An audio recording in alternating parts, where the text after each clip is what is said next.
Le Front National prétend désormais être le parti du pouvoir d'achat. Une affirmation qui me fait sourire.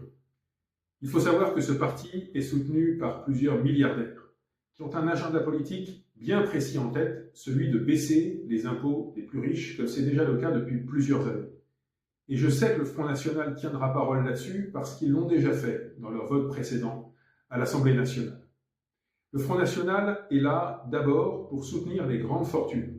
Le Front National est un parti qui en réalité est très proche des grands lobbies et qui leur déroule le tapis rouge à chaque fois que c'est possible. Donc non, le Front National n'a pas comme projet de travailler pour le pouvoir d'achat des plus modestes.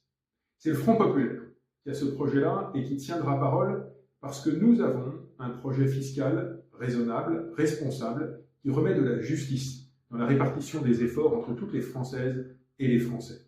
Nous savons que nous pourrons lutter davantage contre la fraude fiscale des plus fortunés. Nous savons que nous pourrons augmenter le nombre de tranches de l'impôt sur le revenu pour faire davantage contribuer à l'effort national les personnes qui possèdent du capital et qui souvent se sont enrichies ces dernières années. Encore une fois, il ne s'agit pas de ruiner les personnes les plus riches, mais de prendre un tout petit peu plus pour financer les services qui servent à tous. L'hôpital, la police, la gendarmerie, l'école, le logement, les transports, etc.